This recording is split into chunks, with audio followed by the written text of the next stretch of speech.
வணக்கம் நண்பர்களே, மற்றொரு கலந்துரையாடலில் உங்களோடு இணைந்து கொள்கின்றோம். இன்றும் பழைய போல தாயத்தில் நடக்கக்கூடிய நிகழ்வுகள் தொடர்பில் தான் உரையாற்ற இருக்கிறோம். குறிப்பாக கல்முனையில் முஸ்லிம் தாதிமார்களுடைய சீருடை தொடர்பில் பல்வேறு சிக்கல்கள் எழுந்திருக்கிறது. இது ஒரு திட்டமிட்ட முரண்பாட்டை உருவாக்குவது போன்ற ஒரு தோற்றப்பாட்டை இப்பொழுது ஏற்படுத்தி இருக்கின்றது. இது தொடர்பில் எங்களோடு உரையாற்றுவதற்காக உங்களுக்கு நன்கு அறிமுகமான மனித உரிமை செயற்பாட்டாளர் மற்றும் ஆய்வாளர் சையத் பசீர் அவர்கள் இணைந்து கொள்கின்றார். வணக்கம் பஷீர். வணக்கம் ஜெயபாலன். வணக்கம் நேயர்களே. ஒரு 6 கட்சி கூட்டு சேர்ந்தது என்று சொன்னால் அவர்களுடைய பிரதிநிதிகள் ஏன் இந்த விஷயத்துல தலையிடையில, ஏன் இன்னும் மௌனமாக இருக்கிறார்கள்? அவர் மௌனமாக இருப்பவனோட பார்த்து கொண்டு நடக்குது பார்த்து கொண்டு அதுக்கு தீர்வுகள் எடுப்பது அவசரப்பட்டு செய்ய முடியாது. பொறுமை. 2 கட்சிகளும் இருக்கு, முஸ்லிம் கட்சியும் இருக்கு, தமிழ் கட்சியும் இருக்கு. குறைந்தபட்சம் அவர்கள் தன்னும் பேச ஒரு உரையாடலை நடத்தி இருக்கலாம். அந்த மருத்துவமனைக்கு நேரடியாக விஜயம் செய்து சம்பந்தப்பட்டவர்களோடு உரையாடி இருக்கலாம். அவர் சொன்ன காரணம் என்ன? பொறுத்து பார்ப்போம் என்று. இதெல்லாம் இதற்காகத்தான் நீங்கள் பொறுத்து பார்க்க அனுமதிக்கின்ற பொழுது அந்த பிரச்சனை இன்னும் வளர்ந்து அது எங்களோட கட்டுப்பாட்டை மீறி போற அளவுக்கு வந்துடும். இல்ல அதான் உண்மை. இந்த போராட்டம் தவிர்க்கப்பட்டிருக்கணும். இல்ல இந்த பிரச்சனைகளை தீர்ப்பதற்காக நான் சொன்னேன் ஏற்கனவே, இவர்கள் அரசியல் கூட்டு வைத்திருக்கிறார்கள். இந்த வடக்கிலே இருக்கிற தமிழ் பகுதிக்கான பிரதேச சபை ஒன்றை நிறுவப்பட்ட தற்காலிகம் அதுக்கான வழக்கு நடைபெற்றுக் கொண்டு கொழும்பிலே, அந்த வழக்கிலே உயர் நீதிமன்றத்திலே அந்த வழக்கிலே சுமந்திரன் ஆஜராகிறார். அவர் வாபஸ் வாங்க வேண்டும். அப்படித்தான் நியாயமாக இந்த வழக்கை விடுவதன் மூலமாகத்தான் இந்த கூட்டினை பலுப்படுத்த முடியும் என்ற கருத்து சிலர் முன்வைத்தார்கள். 4 கூட்டணிகள் சேர்ந்த அதே காலகட்டத்தில் இந்த வடக்கு வைத்தியசாலையில் தான் நடைபெற்றிருக்கிறது. கல்முனையில வடக்கு வைத்தியசாலை நடைபெற்றிருக்கிறது. இந்த வடக்கு என்பது கல்முனையிலிருந்து பிரித்து பார்க்கிற மாதிரி எனக்கு தோன்றுகிறது. இது தமிழ் பிரதேசம், தமிழ் வைத்தியசாலை, தமிழ் பிரதேச சபை என்று விளங்குது. அவங்களுக்கு அந்த மாதிரியான ஒரு போக்கு காணப்படுது. அப்படியே நான் யோசிக்கிறேன். அப்படி இருக்கலாம். ஆனாலும் இந்த கட்சிகள் யாருமே நீங்க சொன்னது போல ஒரு பொதுவான கூட்டாக தங்களுடைய அரசியல் நலனுக்காக சேர்ந்தவர்களை ஒழிய, நான் முதலில் சொல்லிக்கிறேன், மக்களாக சேர்கின்ற ஒரு விஷயம் நடைபெறவில்லை. கிராஸ் ரூட் லெவல்ல, அடித்தளமாக விளிம்புநிலை மக்களுக்கு இடையிலே சமரசமாக மக்களுக்குள்ள உள்ள பிரச்சனைகளை தீர்த்து கொள்கின்ற, உங்களுக்கு தெரியும், ஐபிகே காலத்திலேயோ அல்லது பிற்பட்ட காலங்களிலேயோ, அதுக்கு முந்தைய காலங்களிலேயோ, மன்னிக்கா பிற்பட்ட காலங்கள் தான் அதில் வருகின்றது. கொஞ்ச காலம் இந்த சிவில் சொசைட்டி என்ற இந்த பிரச்சனை வருகின்ற பொழுது பல்வேறு சமூகத்தை சேர்ந்த பிரிவுகளில் சேர்ந்து ஒரு சமூக குழுக்கள் அல்லது சமூக செயற்பாட்டாளர்கள் அதற்கு ஒரு ஸ்தாபனமயப்படுத்தப்பட்டதா இருந்தது. எனக்கு பேர் மறந்து விட்டது. சிவில் சொசைட்டி, அதாவது ஒரு சமூக கூட்டமைப்பு இருந்தது. அவர்கள் எல்லாரும் கூடுவார்கள். தமிழ் சமூகத்தாக்கள், முஸ்லிம் சமூகத்தாக்கள், கிறிஸ்தவர்கள், அதுல பாதிரிமார், மற்றது ஐயர்மார், முஸ்லிம் மௌலியமார், மற்ற சமூகத்துக்கு உள்ள பிரபலமான முக்கிய பிரமுகர்கள் கூட தங்களுடைய பிரச்சனைகளை பரஸ்பரமா தீர்க்க முடியுமான்னு பார்ப்பார்கள். இது ஒரு கமிட்டி ஒன்று, சிவில் கமிட்டி, அது பேரை மறந்து விட்டது எனக்கு. அந்த கமிட்டி மூலமாக அவர்கள் தீர்ப்பது. இவ்வாறான பிரச்சனை வருகின்ற பொழுது அப்படியான செயற்பாடுகள், அதுதான் இந்த சமூக கட்டமைப்பினுடைய, நாங்கள் எல்லாருமே அரசாங்கம், அதிகாரம், நீதிமன்றம் என்று போறதை விட்டுட்டு, அரசியல்வாதி விட்டு சமூகத்துக்குள்ளான இன்டராக்ஷன், ஒரு சமூகத்துக்குள்ளே அவர்கள் தங்களுக்குள்ளே பிரச்சனைகளை எவ்வாறு தீர்ப்பது என்பது சம்பந்தமாக பேசுகிறதுக்கான ஒரு அமைவு, ஒரு ஒரு தளம் இருக்க வேண்டும் அவர்களுக்கு. அதுக்கூடாக பல பிரச்சனை தீர்க்கக்கூடிய வாய்ப்பு நிச்சயமா இருக்கு. இப்ப அண்மையில கிழக்குல உருவாகி கொண்டு வரக்கூடிய கட்சியாக ஈழவர் தமிழ் முன்னணி, ஈழவர் முன்னணி ஒன்று உருவாகி, கட்சி ஒன்று உருவாகி, அதனுடைய தலைவர் ஜியா சரவணன் நேர்கண்ட பொழுது அவர் குறிப்பிட்டிருந்தார், இழந்த பிரதேசங்களை தாங்கள் மீட்க போவதாக. அது நீங்களும் பார்த்திருப்பீங்களா நினைக்கிறேன். இது எந்த வகையிலையும் நட்புறவை, முஸ்லிம் தமிழ் உறவை வளர்க்கிற மாதிரி தெரியல. அத அரசியல் ரீதியாகவோ ஜனநாயக ரீதியாகவோ எவ்வாறு தீர்க்க முடியும் என்று நீங்க நினைக்கிறீங்க? இது உண்மையா இந்த இழந்ததை நாங்கள் மீட்கிறோம் என்று சொல்ற இந்த பின்னணி எல்லாம் என்ன? இழந்ததை மீட்பது என்பது நான் நினைக்கிறேன் இவர் சொல்லுகின்ற சரவணன் அம்பாறை மாவட்டத்தை தான் அவர் குறிப்பிட்டு சொல்லுகின்றார். உண்மையிலே இதனுடைய இந்த கருத்து நிலைப்பாடு, இந்த நிலைப்பாடு என்பது கருணா அம்மானிலிருந்து வருகிறது, முரளிதரிலிருந்து. இல்ல, அவர் கருணா அம்மானுடைய மறுமுகமாகத்தான் அவர் தன்னை அடையாளப்படுத்துகிறார். ஆகவே கருணாவுடைய கடந்த கால உரைகள், அவங்க மட்டக்களப்பிலே அவர் தேர்தலில் போட்டிட்ட பொழுதோ அல்லது பலவர்பட்ட சம்பவ நிகழ்வுகளிலே கலந்து கொண்ட பொழுதோ அவர் சொன்ன விடயம் என்னவென்றால், முஸ்லிம்கள் எங்களை ஆக்கிரமித்து விட்டார்கள் என்ற மாதிரியான கருத்தை முன்வைக்கிறார். நிலங்களை ஆக்கிரமித்து விட்டார்கள், அவர்கள் எல்லாம் ஏதோ இங்க வந்தவர் குடிகள் மாதிரியும் வந்து இந்த தமிழ் பெண்களை கல்யாணம் கட்டி தங்களுடைய வளம் பெற்று விட்டார்கள், நாங்கள் மிக பின்தங்கி நிலைக்கிறோம் என்ற மாதிரி கருத்துக்களை முன்வைத்தார். உங்களுக்கு தெரியும், அரசியலிலே பல பேர் பல கருத்துக்களை வாக்கு ஆதாயத்துக்காக செய்வார்கள், வாக்கை பெற்றுக் கொள்வதற்காக. ஆனால் அதுக்கு பிறகு அவர் அந்த மாதிரி நடைமுறையில் எந்த மாதிரி செயற்படுவதும் இல்லை. அப்படி சிலர் இருக்கிறார்கள். ஆனா கருணா பிரதி அமைச்சராக கூட இருந்தவர் காலகட்டத்தில். அந்த காலகட்டத்தில் அவருடைய உதவியாளர் ஒரு முஸ்லீம். அவர் இப்ப கனடாவில் இருக்க வேண்டும், நான் அறிந்தவர்களே. அவர் ஒரு முஸ்லீமா தான் இருந்தார். அப்ப எனக்கு ஆச்சரியமா இருந்தது. அவர் முஸ்லீம், அவர் வேறொரு கட்சியை சேர்ந்திருந்தார். அந்த காலகட்டத்திலே முதல் ஸ்ரீலங்கா முஸ்லீம்கான சேர்ந்தவர். அவர் கருணாவுடைய நெருக்கமான ஒரு ஆளாக மாறியிருந்தார். அப்ப எனக்கு ஆச்சரியமா இருந்தது. எப்படி சாட்சியம் என்றால் அந்த கருணா அப்பொழுது வடகிழக்கு என்ற பார்த்தாரை ஒழிய கிழக்கு மாகாணம் என்பது நம்முடையது என்றால் தமிழர்களுடையது, முஸ்லீம்களுடையது, சிங்களுடைய உடையது என்ற அடிப்படையில் தான் அவர் இந்த பிரிவினையில் வார காலகட்டங்களிலே செயல்பட்டார். குடிகளிலிருந்து பிரிந்த பொழுது அவருடைய நோக்கம் இருந்தது கிழக்கு மாகாணம் என்றால் எங்களுடையது என்று. எங்களுடைய எங்கள் என்பது அவர்ஸ், நாட் அதர்ஸ். எங்களுடையது என்பது நாங்கள் தமிழர்கள், கிழக்கு மாகாண தமிழர்கள், மற்ற தமிழர்கள், கிழக்கு தமிழர்கள். அது மாதிரி சிங்களவர்கள் இங்கே வாழ்வார்கள், இங்குள்ள முஸ்லீம்கள். இப்ப இந்த அடிப்படையான கோட்பாடு அவரோட வினவாதம் பேசவில்லை. இனவாதம் பேசல, வெளிப்படையா பேசினா அவர் தேர்தலில் அவர் இயக்கத்தில் இருந்தவர். இனவாதம் பேசியதாக காணவில்லை. அதுக்கு பிறகு அவர் ஒரு பத்திரிகை நடத்தினார். அதுக்கு பிறகு ஜனநாயக வழிக்குள் புகுந்ததாக அவர் சொல்லிக் கொண்டு கட்சி உண்டாக்கினார்கள்.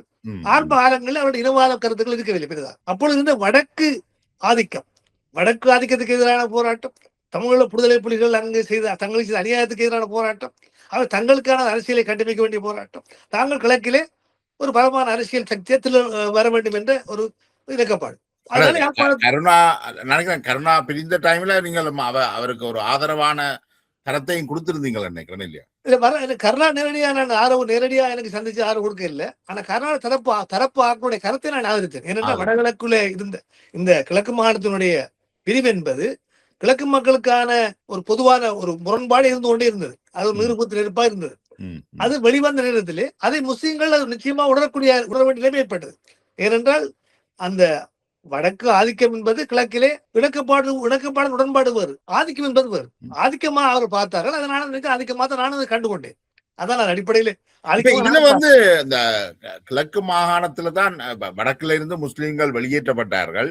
அது முற்றுமுழுதாக விடுதலை புலிகள் பிரபாகரனுடையது முடிவு. கிழக்குல முஸ்லீம்கள் பெருமளவில் கொல்லப்பட்டிருக்கிறார்கள். அது மீது கருணா மீது தான் அந்த குற்றச்சாட்டு கூடுதலாக இருந்தது. என்னால் கிழக்கு தளபதியாக அவர் இருந்தவர். இப்ப இது வடக்குல இருந்த பிரபாகரனுடைய கட்டளைப்படி நடந்தது என்று நினைக்கிறீங்களா, அல்லது கருணாவுடைய தன்னிச்சையான செயற்பாடாது அது என்னென்று? அது ஒரு பெரிய முக்கியமான கேள்வி ஒன்றை நீங்க கேட்கிறீர்கள். என்றால் இது உண்மையிலே தமிழ் தரப்பினுடைய கேள்வி. எனக்கு அதனுடைய விஷயங்கள் தெரியும்படினால கதைக்கலாம் நினைக்கிறேன். கிழக்கு மாகாணத்தை பொறுத்த வரைக்கும் கரிகாலனுடைய ஆதிக்கம் கூட இருந்தது. கரிகாலன் களுவாஞ்சி குடி சேர்ந்தவர். கரிகாலன் தான் அப்போதைய சீனியர் லெவல்ல உள்ள, இவரை விட சீனியரானவர். இவர் ஒரு ராணுவ இருந்தாலும் அரசியல் பிரிவுக்கும் மட்டுமல்ல, பொதுவாகவே கரிகாலன் ஒரு ஒரு ப்ராமினன்ட் ஃபிகர், ஒரு முக்கியமா ஒரு தளபதி என்பது சொல்வதா அல்லது சொல்லலாம். பேச்சுவார்த்தைக்கு வந்ததுல கரிகாலனுடைய துணைவியாரம் வந்தவர் நினைக்கிறேன். அது தெரியவில்லை, எனக்கு அது தெரியவில்லை. ஆனா இருக்கலாம். என்றால் கரிகாலனுடைய பங்கு முக்கியமானது. கரிகாலன் வடக்கிலே யுத்தங்களிலே கலந்து கொண்ட வகையிலே இவருக்கு தொடர்பு இருக்கலாம். கருணாக்கு அதிக அளவான யுத்தங்கள், பல சமர்கள், உங்களுடைய சரவணன் சொல்வது போல படங்களிலே அவர் வடக்கிலே கலந்து கொண்டிருக்கிறார். இல்லை என்றுமல்ல. ஏனென்றால் காத்தாங்குடி சம்பவம் தொடர்பாக 90ஆம் ஆண்டு காத்தாங்குடி சம்பவம் தொடர்பாக இந்த பிரிவதற்கு முன்பாக, கருணா புலிகள் பிரிவதற்கு மிக முன்பாகவே என்னோட நண்பர் ஒருத்தர் இருந்தார். அவர் இப்ப கண்மையில் கூட எனக்கு தொடர்பில் இருந்தார். அவர் அந்த காலகட்டத்திலே புலனாய்விலே வேலை செய்தார். இந்த இலங்கையில புலனாய்வு வேலை செய்தார். அவர் எனக்கு இங்க லண்டனுக்கு வந்திருந்தார். நான் சொல்வது இப்பொழுது அல்ல, ஒரு 20 இயர்ஸ்க்கு முந்தி அப்படிதான் வந்திருந்தார். வந்தபோது எனக்கு சில விஷயங்களை காய்ச்சி கொண்டு ஒரு நட்புல கழித்து கொண்டிருந்த பொழுது அவர் சொன்னார், கருணாவுக்கு இப்படி கிலோ நவம்பர் நாங்கள் அது பேர் இருந்தது. அவர் இந்த ஆனந்தி பிபிசியிலே எப்படி பேட்டி கொடுப்பது, பிரபாகரன் எப்படி பேட்டிக்கு முன்பு கதைப்பது, அந்த அவங்க சம்பந்தமானவர்களுடைய கதைப்பது, புலிக்கு எப்படி ஆதரவாய்ந்த என்பதெல்லாம் ஒட்டு கட்டுக்கிறார்கள். இவருடைய பணி அது, இன்டெலிஜென்ட்ல அவருடைய பணி அது. இவர் தமிழ் தெரிந்தபடினாலே, இவர் முஸ்லீம் என்றபடினாலே இவருடைய சேவையாளருக்கு அதிகமா தேவைப்பட்டது. ஒரு கல்வியற்ற ஒரு மனிதர், மிக தெளிவா 3 பாஷையும் சரளமா பேசக்கூடியவர். ஆனா இவர் ஒரு நல்ல மனிதர். அது இவர் நாங்கள் சாலா ஒப்பிடுற மாதிரி அல்ல, சுரேஷாலா மாதிரி அல்ல, ஒரு நிர்பத்தியான மனிதர். இவர் நல்ல ஒரு கணவான், பின்னுக்கு அவர் மிக நல்ல உத்தியோகத்திலே வெளிநாட்டிலே வேலை செய்தார் மத்திய கிழக்கிலே. என்ன சொல்ல வருது என்றால், அவர் எனக்கு சொன்னார், இந்த கிலோ நவம்பர் 2 பேர் அவர் சொன்னவருக்கு அவள் அந்த காத்தாங்குடி படுகொலின் போது கருணா அங்க இருக்கவில்லை. இது எந்த அளவு உண்மையை தெரியல, அவர் சொன்னார். நான் சொல்லத்தான் சொல்லுகிறேன். அவர் உண்மையை சொல்லாம போய் சொல்லக்கூடிய ஆளும் அல்ல, எனக்கு தெரிந்த வகையில் மிக நட்புடைய மனிதர், நெருக்கமான மனிதர். என்னுடைய வீட்டில் வீட்டில் வைத்தான் கேட்டார். சொல்ல வருகின்றால் அந்த கதையின் அது பல விஷயங்கள் கைதான். அதுல ஒரு விஷயம் இது. இப்ப இது பிறகு கருணா பிரிந்த பிறகு அது தமிழ் பிபிசி ஆனந்தி எவ்வாறு அவரோட தொடர்பு வைத்துக் கொண்டார் விஷயங்கள்லாம் சொன்னார். எப்படி எப்படி கதைக்க வேண்டும், என்ன சொல்ல வேண்டும் என்ற பல விடயங்களை எல்லாம் சொன்னார். அவர் ஆருக்கு ஆனந்தி அதை சொல்லிக் கொடுக்கிறார். அங்குள்ள புலிகள் தொடர்பான அவருடைய ஆட்களுக்கு எனக்கு சரியா இப்போ ஞாபகப்படுத்த முடியவில்லை. அந்த காலகட்டத்தில் எப்படி தொடர்பு இருந்தவர்களுக்கு இடையில அவர் அந்த டெலிபோனை எப்படி ஒட்டு கேட்டார்கள் என்று. இப்போதைய மாதிரி மொபைல் இல்லை, சேட்டலைட் சர்வீஸ் இல்லை. அப்போ டெலிபோன்ல தான் கைத்துக்க வேண்டும், தொலைபேசியில். பிபிசி ஆனந்தி அவர்கள் வன்னியில இருந்த புலிகளுக்கு எப்படி இதை கையாளுறது என்பது பற்றி சொல்லிக் கொடுத்தார்கள் என்று சொல்றீங்களா? அவர்கள் இன்டர்வியூ எப்படி அந்த பேட்டி காணுவார்களே, சம்பவம் நடந்தால் உடனே பேட்டி காணுவார்கள், மறுப்பு தெரிவிப்பார்கள். அப்படி நாங்கள் சம்பந்தப்படவில்லை, விஷயங்கள் நடக்கும் தானே. எப்படி உதாரணம் காத்தாவணி படகுகள் என்று வைப்போம், உங்களுக்கு தெரிஞ்சிருக்கும். நாங்கள் சம்பந்தப்படவில்லை, நாங்கள் பொதுமக்களை ஒன்றும் செய்ய மாட்டோம். இது யாரு சொல்றேன்னா இங்க ஆனந்தி அதுல பிளே பண்ண ரோல் உண்டு. உங்களுக்கு தெரிஞ்சிருக்கும் ஆனந்தி, நன்கு தெரியும். அதனால நான் சொல்லுவேன், அப்படியான விஷயங்கள் சொன்னார். இந்த விஷயங்கள் தெரிய வந்தது எனக்கு, இல்லாவிட்டு எனக்கு தெரிய வாய்ப்பு இல்லை. ஆக என்ன சொல்ல வருகிறேன்னா, அந்த சொன்னார் அவர் கருணா சம்பந்தப்படவில்லை தெரியவில்லை. ஆனால் போலீஸ்காரருடைய கொலையிலே 600 போலீஸ்காரர் சம்பந்தமா கருணாவுடைய பேர் தகவல் அடிக்கப்பட்டது, சொல்லப்பட்டது. இது நாங்கள் அரசு தரப்பு சொன்னது. அதை அவர்கள் இதுவரைக்கும் அவர்கள் நடவடிக்கை எடுக்கவில்லை. அவர்களுடைய பிரச்சனை அரசாங்கத்துடைய தங்களுடைய இன்றைக்கு வரைக்கும் அது இப்ப நான் சொல்லல, அது கட்டாயம் விசாரிக்கப்பட வேணும்னா, ஆனா முஸ்லீம் தரப்பில் இருந்து அந்த கோரிக்கை எந்த ஒரு படுகொலைக்கான விசாரணைக்காகவும் கோரிக்கை விடப்படுகிறது சற்று ஆச்சரியமான விடயமும் தான். அரசியல் தீர்மானிக்கிறது. அரசியல் என்றால் அரசியல் மிக பிற்போத்தனமான அரசியல் ஒரு நிலைமையும் காணப்படுகிறது. அதனால மறுப்பதற்கு இல்லை. முஸ்லீம் மக்கள் அல்லது முஸ்லீம் அரசியல் தரப்பு முஸ்லீம் அரசியல்வாதிகள் இதை என்று சொல்லுற ஹிஸ்புல்லா இதை கருணாமானை பள்ளிவாசலுக்கு கொண்டு போனார் காத்தாங்குடியிலே.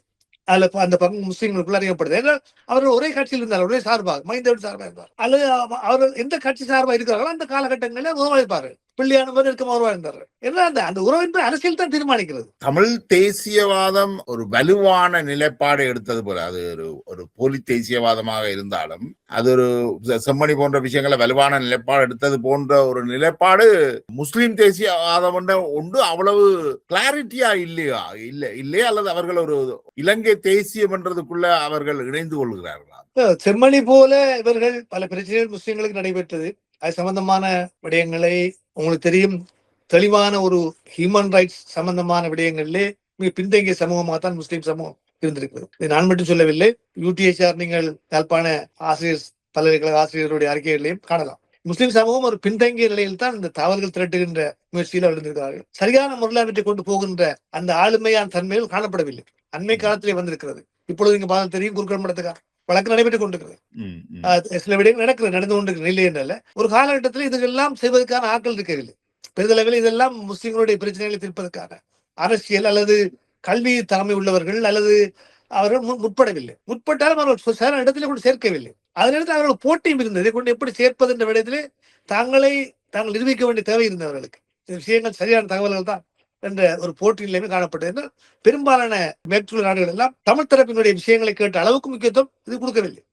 பத்திரிகை செய்தியா வந்திருக்கலாம். இது ஒரு சமதையாக நடைபெற்ற ஒரு பிரச்சனையாக அவர்கள் அதை பற்றி பார்க்கவில்லை. இது ஒரு பெரிய ஒரு ஆய்வுக்குரிய விஷயம். இது நீங்கள் கேட்ட கேள்வி பரவாயில்ல, பெரிய ஒரு கேள்வி, பெரிய ஆய்வுக்குரிய விஷயம். இது பற்றி நான் எழுதியிருக்கிறேன், நூலில் எழுதியிருக்கிறேன். ஆனாலும் இது மிக முக்கியமாக முஸ்லிம் அரசியல்வாதிகள் இது சம்பந்தமாக அரசியல் ஒரு பிரச்சாரத்துக்கான விஷயமா மட்டுமே பாவிக்கிறாளே ஒளி. குறுக்கல் மடத்தை பற்றி ஹக்கீம் பேசினார், பார்லிமெண்ட்ல பேசினார், அவ்வளவுதான். அல்லது இப்படி சொல்லாம முஸ்லிம் சமூகம் ஒரு தேசிய சிறுபான்மை இனமாக இன்னும் முதிர்ச்சி பெறையில அல்லது வளர்ச்சி அடையலைன்னு சொல்லலாமா? அது கட்டம் கட்டமாக பேசிக் கொண்டிருக்கிறார்கள்.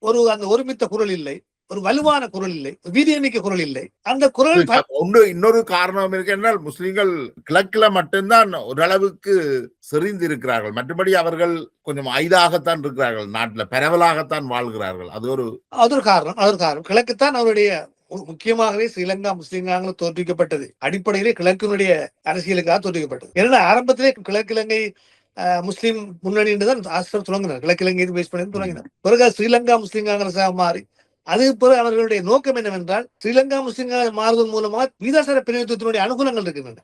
உங்களுக்கு தெரியும், நாமல் ராஜபக்சே வந்தது எப்படி வந்திருக்கிறார்? அவர் தொழில வெல்லவில்லை. அவர் தேசியான வழக்குகளை எல்லாம் சேர்த்து எடுத்து அவர் திலீப் ஜெயவீர எல்லாம் வந்திருக்கிறாரு. நாடாளுமன்றத்துக்கு வர முடியாது வந்தது காரணம் அந்த கட்சி கிடைத்து அதே போலதான் முஸ்லிம்களுடைய அரசியல் மூலமாக அவர்கள் அவருடைய நோக்கமே எங்கெங்கெல்லாம் சிங்கள பிரதேசங்கள் இருக்கிறதோ ஒரு 10 பேர் முஸ்லீம்கள் இருந்தாலும் அவர்களுக்கு ஒரு அந்த இடத்துல போட்டிடுவது. காரணம் என்ன? தோற்பதில்லை, அது லிஸ்ட் இருக்க. என்ன காரணம்? அந்த 10 பேரும் இவங்களுக்கு வாக்களித்தால் எல்லாம் டோட்டலா ஓவராலா பார்க்கின்ற பொழுது நீங்கள் தேசிய பட்டியல் வந்து முடிவீர்கள். இது வந்து கிட்டத்தட்ட தமிழ் தேசிய மக்கள் முன்னணி வந்து மட்டக்களப்புல வந்து ஒரு ஆளை நிறுத்துற மாதிரி தான். இந்த மாதிரி மூலமா தான் சிங்கள பகுதிகளை விட முஸ்லிம்களுக்கான ஒரு எதிர்ப்புணர்வும் அதிலே ஏற்பட்டது. இது ஒரு நிலை, ஒரு பாரதூரமான அரசியல் பின்னர் இதையும் ஏற்படுத்தி முஸ்லிம்களுக்குள்ள. முஸ்லிம்கள் தங்கள் வேற இல்ல மிக நெருக்கமான வாழ் சூழ்நிலை இடங்களில் கூட ஒரு சந்தேகத்தையும் ஒரு பிரிவினை ஏற்படுத்தியது. அரசியல் பிரிவு என்பது ஏன்னா முஸ்லிம்கள் தங்களுக்கானவர்களை ஆதரிக்கிறார்கள், தேசிய கட்சிகளை ஆதரிக்கிறார்கள் இல்லை என்ற மாதிரியான நிலைப்பாடு தோற்கப்பட்டது. ஆக எல்லா இடங்களிலும் இந்த விஷயங்களை அவர் முற்பட்டதனால் தங்களுடைய நலனை கண்டு மொத்தமாகவே கிடைக்கின்ற வாக்களினூடாக ஒரு தேசிய பட்டியலை பெற்றுக்கொள்ளலாம் என்ற 2 தேசிய பட்டியலை பெற்றுக்கொள்ளலாம் என்ற அந்த அரசியல் வியூகத்தினூடாகத்தான் அவர்கள் இது நடந்திருக்குது. மீண்டும் வந்து இந்த முஸ்லிம் தமிழ் உறவுல இந்த காணி தமிழ் மக்கள் மத்தியில ஒரு பரப்புரை ஒன்று இருக்கு. எப்பவுமே அல்ல ஒரு நரேட்டிவ் ஒன்று செட் பண்ணப்பட்டிருக்கு. இவர்கள் நிறைய பிள்ளைகளை பெறுகின்றார்கள், இவர்கள் காணிகளை அபகரிக்கின்றார்கள் போன்ற விஷயங்கள் வருகிறது. இந்த காணி அபகரிப்புன்றது அவர்கள் பெரும்பாலும் நான் அறிஞ்சவரை அவர்கள் பணம் கொடுத்து தானே அந்த காணிகளை வாங்குகிறார்கள். அப்ப இந்த நரேட்டிவ் எப்படி இதுக்குள்ள வருது? இல்ல அதுதான், இது ஒரு அரசியல் நரேட்டிவ் தான். அது இந்த நரேட்டிவ் என்பது பொலிட்டிக்கல் நரேட்டிவ். ஏன்னா உண்மையிலே காசு கொடுத்து வாங்குவதோட நீங்கள் லண்டனை பாக்குறீர்கள். இன்றைக்கு ஈஸ்ட் ஹாம்லே முஸ்லீம் தமிழ் மக்கள் கூடுதலா இருக்கிறார்கள். வெள்ளக்காரர்கள் சொன்னாலும் வேலை இந்த காணி எல்லாம் பிடித்து விட்டார்கள் சொன்னால் அப்படிதான் சவுத் வழி இருக்கிறார்கள். சீக்கியர்களும் இந்தியர்கள் பிடித்து விட்டார்கள் நாட்டின் அப்படி சொல்ல முடியாது. அவர் காசு கொடுத்து வாங்கி இருக்கிறார்கள். வாங்கி அந்த பிரதேசங்களை தங்களுடைய ஆக்கி கொண்டார்கள். இப்ப இந்த 50 வரையான கிராமங்களை கைப்பற்றிட்டார்கள் என்று சொல்றது வந்து அரசியல் சுலபம். ஏன்னா அவர் நிரூபிக்க மாட்டேங்க காணிகள் வாங்கப்படவில்லை வாங்கி என்றால் உங்களுக்கு அப்படியான 50 ஏக்கர் காணி எடுத்திருந்தால் நீங்கள் முதலிலே பேச வேண்டிய அதை பற்றி தான். 50 ஏக்கர் இல்ல 50 கிராமங்கள் 50 கிராமங்கள் என்னென்ன கிராமங்கள் என்னால ஒரு சில நேரங்களில் உங்களுக்கு டேவிட் ராஜ் பேசுவது போல ஒரு லிஸ்டட் கேணி அந்த கேணி இந்த கேணி சொல்லிக் கொண்டு வரலாம். இதெல்லாம் பெரிய பெரிய சொல்றதை பார்த்தா பெரிய பெரிய கிராமங்கள் நினைக்கிறார்கள். இதெல்லாம் கிராமங்களான்றது முதல்ல கேள்வி இருக்கிறது. அடையாளப்படுத்தப்பட்ட இடங்களா இருக்கலாம், ஆட்கள் இல்லாம இருக்கலாம், அந்த இடங்கள்ல காணிகள் இருக்கலாம், யாரும் வாங்கியிருக்கலாம். ஒன்றை யோசியுங்கள் நீங்கள். இப்ப இந்த காணிகளை வாங்குவதற்கான ஒரு முயற்சி இன்றைக்கு நேற்றில் இந்த பிரச்சனை இப்போது வரவில்லை. இது மிக காலம் மிக நீண்ட காலமாகும். நாங்க ஒன்று விளங்கிக் கொள்ளணும் நினைக்கிறேன். அந்த கிழக்கு மாநிலம் எங்களுக்கு வரக்கூடிய பேர் காத்தான்குடி. இலங்கையிலேயே தெற்காசியாவிலேயே சனத்தொகை அடர்த்தி மிக கூடிய பிரதேசம் காத்தான்குடி. அப்ப அங்கிருக்கிறவர்கள் தங்களுக்கான காணி தேவைக்காக இளைஞர்களுடைய காணிகளை வாங்குறதுன்றது மிக இயல்பான ஒரு விஷயம். இப்ப வடக்கிலையும் இருக்குது வந்து குறிப்பிட்ட சாதியை சேர்ந்தவர்கள் தங்களுடைய சாதிக்குள்ளதான் அந்த காணிகளை விற்கிறது. ஆனால் இப்ப எல்லாம் அதெல்லாம் போய் பலரும் காணிகளை வாங்கக்கூடியதாக இருக்கு. ஆனால் இந்த தங்களை உயர் சாதி என்று சொல்லக்கூடியவர்கள் மற்றவர்களுக்கு காணியை விற்பவர்கள் மீது ஒரு குற்றச்சாட்டு வைப்பினோம். கண்டவனுக்கெல்லாம் காணியை வித்துட்டான. இது கிட்டத்தட்ட அதுதான் இங்க நடக்குது. ஆனா இங்க வந்து சாதிய பிரச்சனை இல்ல, சமூகத்துக்கு அது வில்பட்டு அது விற்பனை தான், விற்பனையாக தான் நடைபெற்றுகிறது. விற்பனை இல்லை என்று சொன்னால் அதை வாங்குவதற்கான இவர்கள் இது செய்ய வேண்டும். இப்பொழுது அந்த ஒரு பணப்போ காணப்படுறது அடிநாதமாக அல்லது ஒரு மறைமுகமாக காணப்படுற விஷயம் என்றால் கூடியளவிலே தமிழ் பகுதிகளில் காணியில் வாங்கப்படுவதற்கான வாய்ப்பு அவருடைய வறுமையில் இருக்கலாம் ஒன்று. அல்லது அவருடைய நீங்கள் வடமாகாணத்தை ஒப்பிடு பார்க்கல, விளக்கு மாகாணத்திலே அதிகளவிலே பல கிராமங்களிலே பணத்தேவை ஏற்படலாம். தமிழ் கலாச்சார ரீதியான பண்பாடுகளையும் பார்க்க வேண்டியது. ஓப்பனா கலைப்பதாக இருந்தால் நிச்சயமாக பண்பாட்டு அம்சங்களை தவிர்த்து பழக்க வழக்க அம்சங்கள் பல இருக்கின்றன.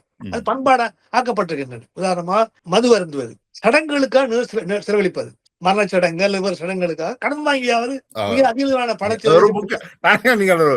மிக முக்கியமான ஒரு விஷயத்தை தொட்டிருக்கிறீங்களா என்றால் முஸ்லிம் மதத்தை பொறுத்தளவுல மதுவுக்கு வந்து தடை இருக்காங்க.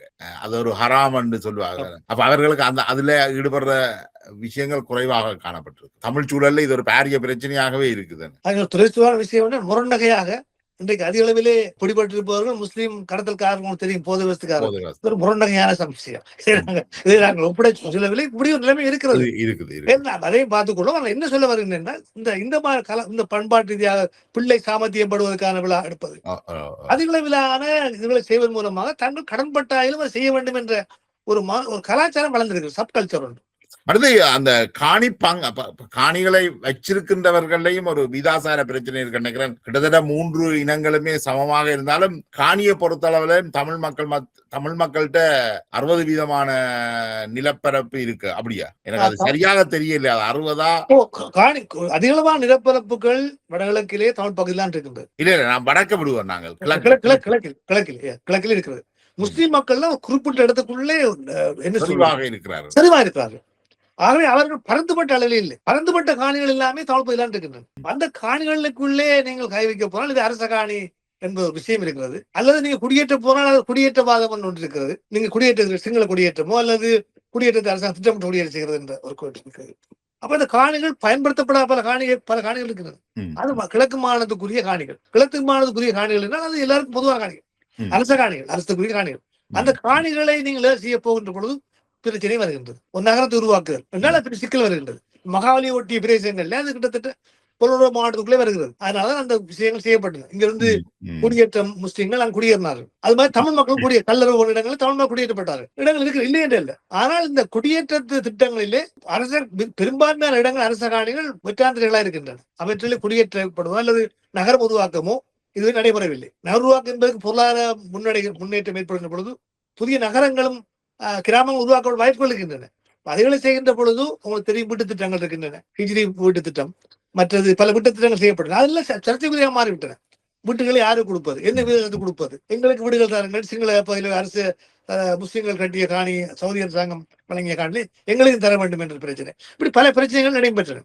இப்ப இதெல்லாமே சமூகம் என்பது முரண்பாட்டு சமூகமாக இருக்கிறது. முரண்பாட்டை தீர்க்கின்ற ஒரு வகையான கற்கை நெறி கூட அங்கு இல்லை. ஒரு எஜுகேஷனல் சிஸ்டம் கூட அப்படி இல்லை. முரண்பாடுகளுக்கான வழிமுறையை பற்றி போதிப்பது, அதுக்கான கற்கை நெறி என்பது அங்கு இல்லை. பல்கலைக்கழகங்கள்ல எல்லாமே இருக்கின்றன. முரண்பாட்டு கற்கை நெறியை பற்றி கற்கை நெறி இல்லை. எவ்வாறு சமூகங்களுக்குள்ள முரண்படுத்திக் கொள்வது, அதை பற்றி ஆய்வுகளை எவ்வாறு நாங்கள் அதை தீர்ப்பதற்கான வழிகளை பொதுமக்களுடைய அனுசரணையுடன் சமூக இணக்கப்பாடு செய்வது, இல்ல பல விடயங்கள் செய்ய வேண்டியதான் இருக்கிறது. நிறைய விஷயம் செய்ய வேண்டியிருக்கிறது. இந்த காணி பிரச்சனை என்பது புதிய பிரச்சனை அல்ல. ஆனா ஒவ்வொரு காலகட்டத்தில் பேசப்படுகிறது. நீங்கள் இப்ப நினைக்கிறேன் எங்கேயோ இருந்து வந்தாங்க முஸ்லிமாக்கள், அவன் சிலருக்கு மன்னர் பிடிச்சி அனுப்பினார் கொஞ்சம் பேரு. இங்க நாங்க ஆண்டு கொண்டு வந்தோம். இங்க முக்குவருக்கும் சண்டை நடந்தது, முக்குவரும் மற்ற திமிழர்களுக்கும். அப்ப அவர்கள் முக்குவர் சேர்ந்து திமிழர்கள் வட மாநிலத்தில் வந்தார்கள். எல்லாம் பல வரலாறுகள் இருக்கின்றன. நடராஜா கூட அப்படி சில விஷயங்களையும் வச்சுக்கிறான் வரலாற்று மற்றங்களும் ஆன்மீகத்தில். இதுல பொதுவாக சொன்னாலும் அது இங்க முஸ்லீம் பெண்களை திருமணம் செய்தார்கள், பெண்களோடு வரவில்லை அவர்கள். அதெல்லாம் ஒரு கொச்சியா கருணா காயத்தோட வீடியோட நான் கேள்வி பார்த்தேன். அங்கிருந்து வந்தாங்களா, வந்து இப்படி வந்துட்டாங்களா, அப்படி இந்த ஒரு மையிலே கதைக்கின்ற தன்மைகள், சமூகத்துக்குள்ளே ஒரு விஷயங்களை சொல்லுகின்ற பாணியிலே ஒரு பண்பாட்டு நிலைமை காணப்படவில்லை. சொன்னீங்களே இப்பொழுது ஆசிரியர் நீ என்றார், தாயே பே என்றார் என்று வார்த்தை. ஆசிரியர் மட்டுமில்லை, பிரித்தானியாவில வந்திருந்து யாழ்ப்பாணத்தினுடைய ஒரு முக்கியமான நிறுவனமான நூலகம் பவுண்டேஷன், அதனுடைய முக்கிய பொறுப்புல இருக்கிற சசீவன் சமூக வலைத்தளத்துல பேசிய உரையாடல் அண்மையில வெளியாகி இருந்தது.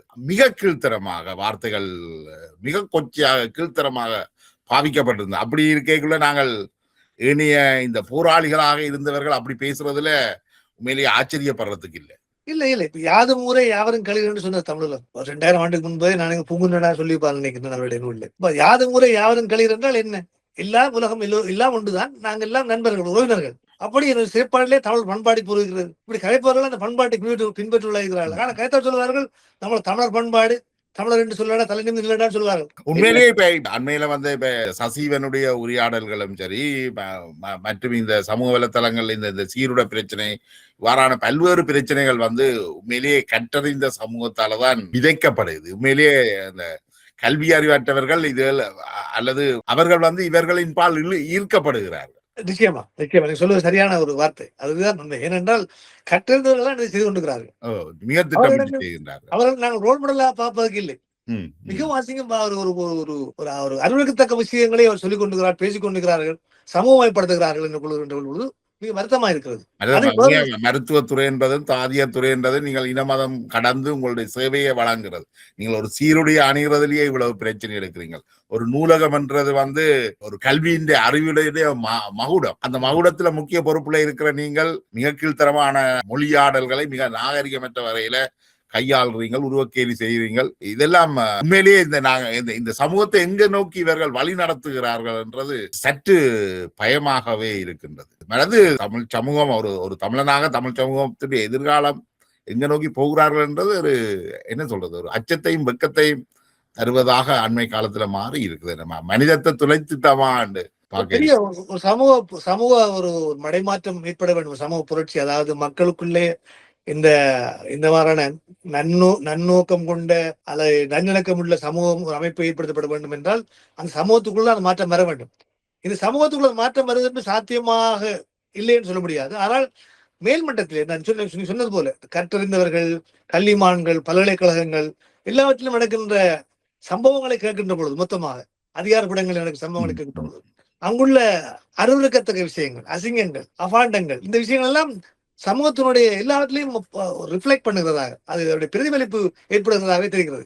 ஆனால் அவர்கள் மாறுகின்ற பொழுது சமூகம் இன்று பார்லமெண்டத்தை பாருங்கள். நீங்கள் ஒரு காலகட்டத்திலே உங்களுக்கு தெரியும், நான் அமிர்தலிங்கம் அவர்களுடைய பார்லமெண்ட்ல பேசியதை கேட்டிருக்கிறேன், நேரடியாக இருந்து பார்லமெண்ட்டுக்குள்ள இருந்து எனக்கு சந்தர்ப்பம் கிடைத்த ஒருத்தரம் போவதற்கு. அதுபோல நான் பல பேர் உங்களுக்கு தெரியும், கொள்நாடு சில்வா, என்எம் பிரேரா, அவர்கள் நான் கேட்கவில்லை, ஆனால் அவர்களை பற்றி பார்க்கிறோம். அந்த பார்லமெண்டத்தினுடைய அந்த நாகரிகமான ஒரு பேச்சாற்று, அந்த தன்மை இப்பொழுது நீங்க அதிக அளவிலே பார்க்க முடிவதில்லை. பாருங்க, பாராளுமன்ற உறுப்பினர் அர்ஜுனாவின் உரையாடல்களை தான் அதுதான் நான் சொல்லுகிறேன். அப்படியான விஷயங்கள் நடைபெற்றுக் கொண்டிருக்கிறது. அசிங்கமாக கதைப்பவர்கள் இருக்கிறார்கள். பார்லமெண்டத்தினுடைய யாழ்ப்பாணத்தினுடைய பாரம்பரிய பண்பாட்டுக்கு இழுக்கானது. அமர்லிங்கம் பேசி ஆபத்து என்னென்றால் இது நார்மலைஸ் பண்ணப்படுது. இப்ப பாராளுமன்ற உறுப்பினர் அர்ஜுனா கதைக்கிறதோ அல்லது நூலகத்தினுடைய நிறுவன முக்கியஸ்தர் சசிவன் கதைப்பதோ தான் இன்றைக்கு, அல்லது இந்த டாக்டர் சூனன் அவருடைய துணைவியார் கதைக்கிறது போன்ற விஷயங்கள்லாம் இன்றைக்கு சமூகத்துல நார்மலைஸ் பண்ணப்படுது. இது மிகப்பெரிய ஆபத்து. இந்த ஆபத்திலிருந்து நாங்கள் இதுகளை பகிரங்கமாக கதைப்பதனூடாகத்தான் இவர்கள் அடையாளப்படுத்தப்படும் மூலாக, இவர்களை அடையாளம் கண்டுகொள்ளப்படுவதன் மூலம் மற்றவர்கள் பின்பற்றுவர்களோ அவர்களை விமர்சிக்கக்கூடிய ஒரு சமூகம் ஒன்று உருவாகக்கூடும் வாய்ப்பு இருக்கிறது. அந்த புதிய சமூகத்துக்குள் தான் இந்த கருத்துக்கள் விதைக்கப்பட வேண்டும். நினைக்கிறேன் அது சாத்தியமான ஒன்று அல்ல நான் தீர்மானிக்க முடியாது. நிச்சயமா காலம் அதை செய்யும் நம்பிக்கை இருக்கிறது என்றால் அதுக்கான முயற்சிகளைத்தான் பல பேர் இலங்கையை பொறுத்த வரைக்கும் இல்ல, உலகத்துல எங்கேயும் பார்த்தாலும் இன்றைக்கு ஒரு பல்லின சமூகம் தான் நினைக்கிறேன் வளர்ச்சிக்கான முக்கிய அடிப்படை.